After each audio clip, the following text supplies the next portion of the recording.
आइए जानते हैं आज के कुछ प्रमुख अंतर्राष्ट्रीय खबरों को, लेकिन उससे पहले एक नजर आज की हेडलाइंस पर। हरियाणा के मेवात में अवैध खनन रोकने गए डीएसपी को माफिया ने डंपर से कुचला, मौके पर ही मौत। लुलु मॉल में नमाज पढ़ने वाले 4 गिरफ्तार, 5 अन्य की तलाश जारी। नूपुर शर्मा की हत्या करने आए पाकिस्तानी के पास मिला 11 इंच लंबा चाकू और मैप, राजस्थान बॉर्डर पर गिरफ्तार।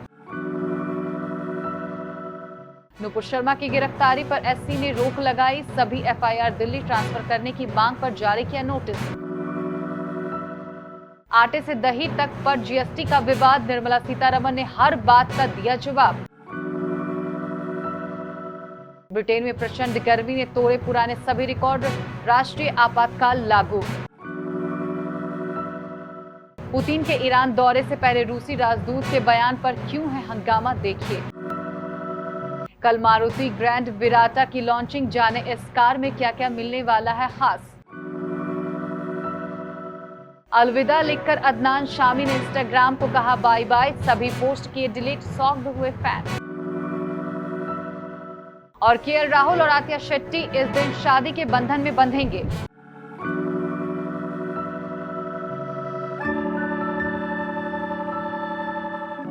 हरियाणा में खनन माफियाओं का दुस्साहस एक बार फिर सामने आया है। जानकारी के मुताबिक नूह में खनन माफियाओं ने डीएसपी पर गाड़ी चढ़ा दी।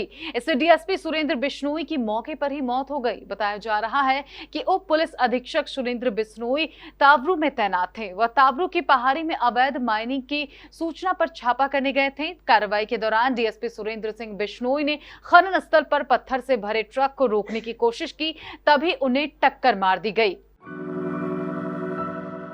लुलु मॉल में नमाज पढ़ने और उसका वीडियो बनाने वाले 4 लोगों को सुशांत गोल्फ सिटी पुलिस ने गिरफ्तार किया है। पकड़े गए आरोपी लखीमपुर, सीतापुर और लखनऊ के रहने वाले हैं। मुख्यमंत्री योगी आदित्यनाथ ने प्रशासन को ऐसे तत्वों पर सख्त कार्रवाई करने का निर्देश दिया है। पकड़े गए सभी आरोपी इंदिरा नगर के अबरार नगर में रहते हैं। चारों युवकों ने नमाज पढ़ने की बात कबूल की है। उन्होंने किसी संगठन से जुड़े होने की बात से इनकार किया है। वहीं चारों की गिरफ्तारी होने से तत्काल बाद लुलु मॉल में नया हंगामा खड़ा हो गया। अयोध्या जगत गुरु परमहंस पहुंचे थे। उन्होंने नमाज पढ़ने वाली जगह पर शुद्धिकरण की बात कही। पुलिस ने उनको हिरासत में ले लिया है। उन्हें पुलिस लाइन भेजा गया है।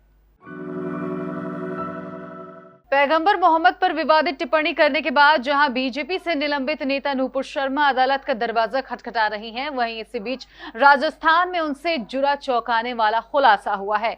पता चला है कि राजस्थान के श्रीगंगानगर जिले में स्थित हिंदू मलकोट पर बीते दिनों बीएसएफ ने जिस पाकिस्तान घुसपैठ को गिरफ्तार किया, उसे साजिश के तहत भारत भेजा गया है।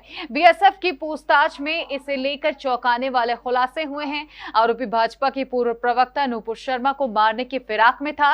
इसके पास से कई संदिग्ध वस्तुएं भी मिली है। खुफिया agency, intelligence bureau, research and analysis wing और मिलिट्री एजेंसी की संयुक्त टीम उससे पूछताछ कर रही है।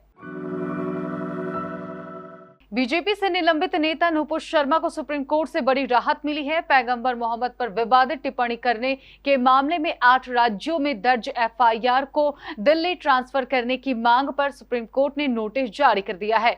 कोर्ट ने कहा है कि मामले की अगली सुनवाई 10 अगस्त को होगी। आदेश में यह भी कहा गया है कि 26 मई को हुए टीवी कार्यक्रम के मामले में दर्ज किसी भी एफआईआर में नूपुर शर्मा की फिलहाल गिरफ्तारी न की जाए।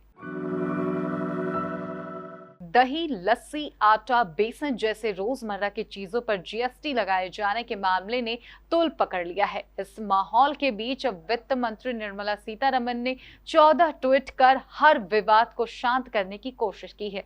इसके साथ ही निर्मला सीतारमण ने उन वस्तुओं की एक सूची जारी की है जिन पर खुले में बेचे जाने पर कोई जीएसटी नहीं लगेगा और ना ही पहले से पैक या फ्री लेवल पर लिया जाएगा। वित्त मंत्री ने जीएसटी को लेकर गैर भाजपा शासित राज्यों की सहमति का भी जिक्र किया है। निर्मला सीतारमण ने सवाल जवाब के अंदाज में ट्वीट किया है, क्या यह पहली बार है जब इस तरह के खाद्य पदार्थों पर टैक्स लगाया जा रहा है? नहीं, राज्य जीएसटी पूर्व व्यवस्था के खाद्यान्न से राजस्व जुटा रही हैं। अकेले पंजाब ने खरीद कर के रूप में खाद्य पर 2000 करोड़ रुपए से अधिक की वसूली की। यूपी ने 700 करोड़ रुपए बटोरे।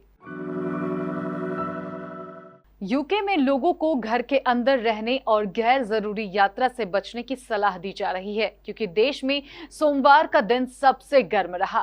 तापमान रिकॉर्ड शुरू होने के बाद पहली बार पारा 40 डिग्री सेल्सियस के निशान की ओर बढ़ रहा है।